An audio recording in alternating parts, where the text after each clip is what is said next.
Well, hey there, YouTube. I wanted to answer a question about artificial intelligence, or as everybody likes to call it, AI.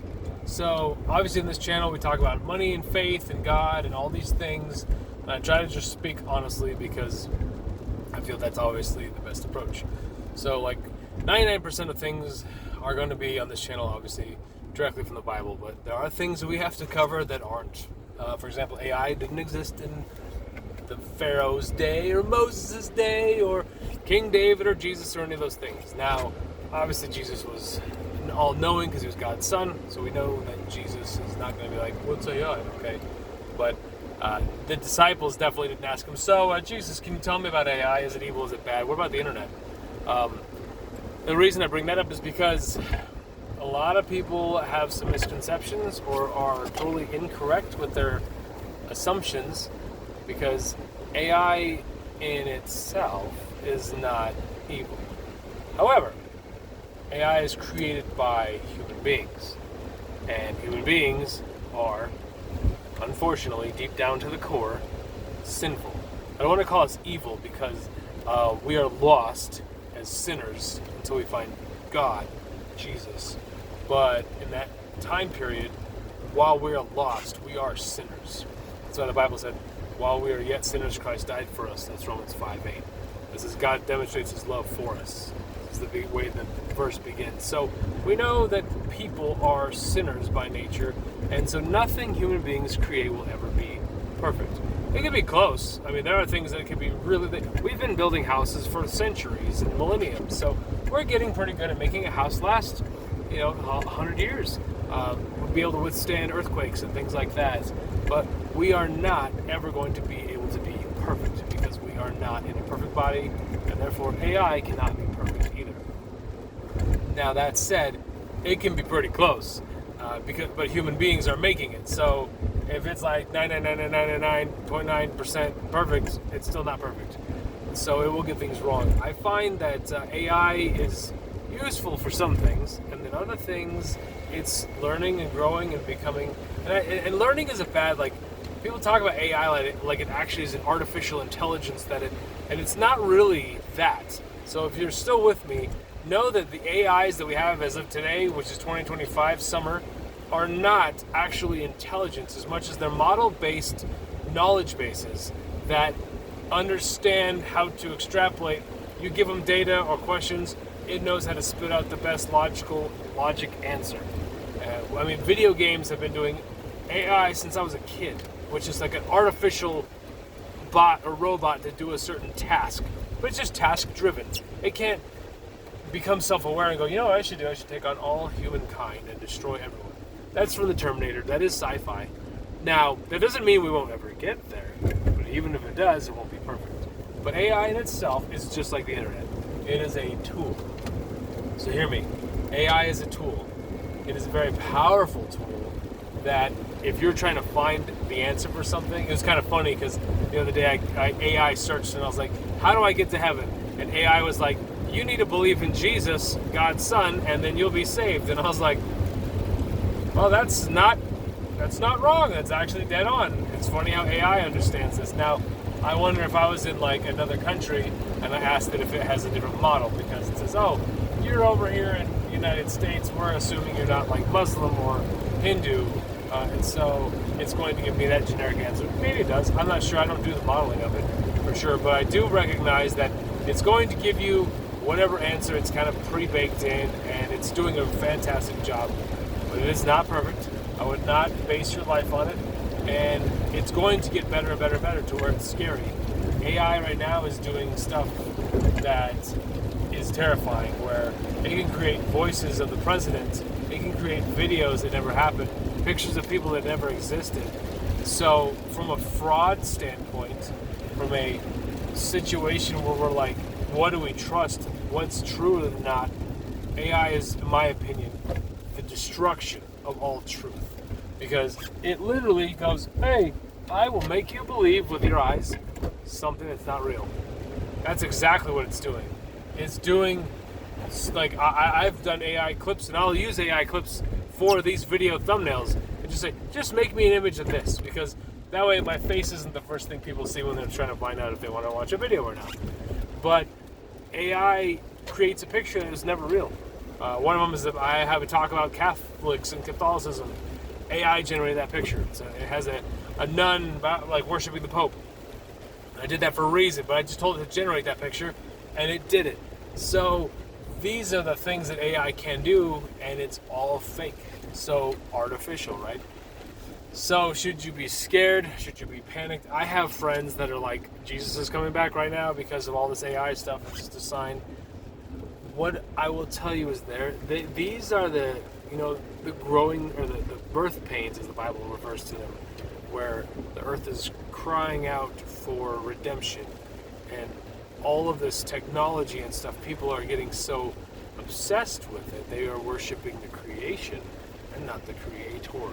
And so I remember in 2000, and I was around then, I was in high school, and my dad said to me, the new idol is going to be technology. It's going to be the one everybody worships. And I look back and I go, wow, my dad was dead right. And so if I could look forward 20 years in the future, I have doubts and questions. Will we even be here? Will Jesus come back? And honestly, I hope he does. I would love for him to come back tonight. I love my family, and I love this, my job, and I say I love the world, but I don't love the world. I love being alive and having a purpose that God gave me, which is to tell everybody, all of you, about Jesus.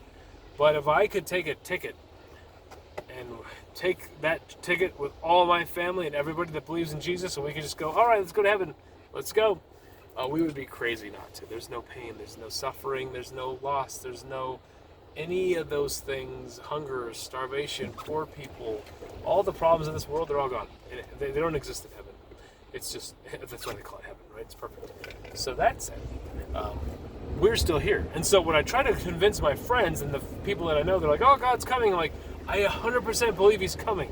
He is coming. Don't ever think I don't think that. But if he's not here right now, that means that we have limited time, whether it's our life ends or the world ends, with all this stuff that's coming, to tell other people about Jesus. And while this is great, I got a video here, and I'm telling you, if you're listening, this may have 5 views. This may have 0. It may have 5,000. I don't know. Maybe people don't even get to this section of the video and they go, next, click, click, click, click, click, click, click. I want to know all the feature and the answers. And that's a very, ADHD current world. I like YouTube shorts instead of YouTube videos because it's too long to watch a 10 minutes spiel from a guy in a car. They want to see flash, flash, flash, done. That's all part of the rotting and decay of our society and our human nature coming out in its finest. We are a selfish, corruptible, and sinful being. And so it is critical for us to recognize that and change those things about ourselves and try to not be that way.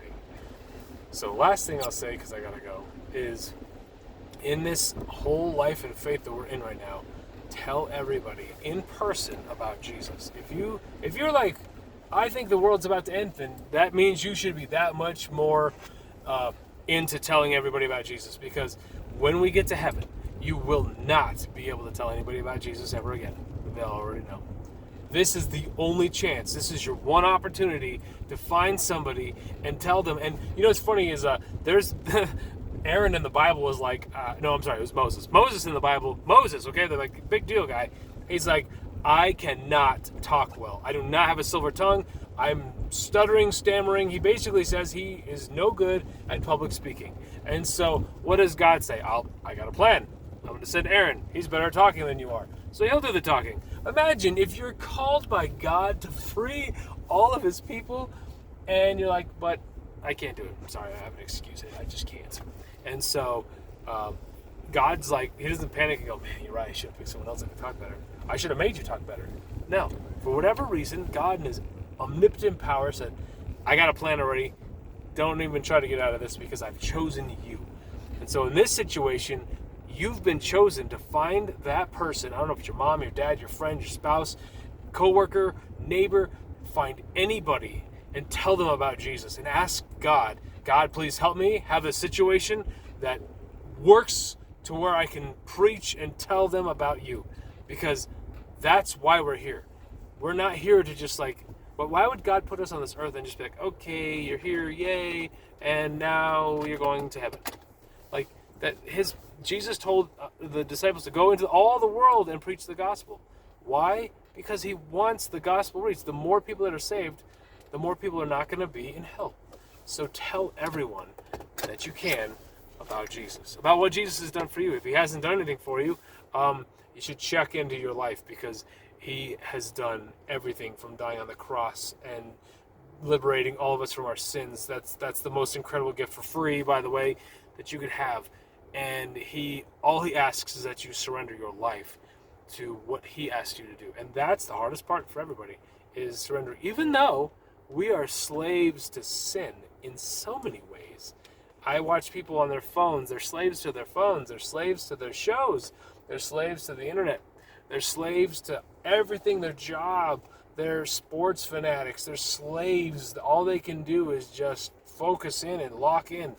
And yet, the most important thing is we should be children of God. We're like his servants. We are not his slaves, which is awesome, because he could have been like, you know what, you're a slave to sin or you're a slave to me, pick.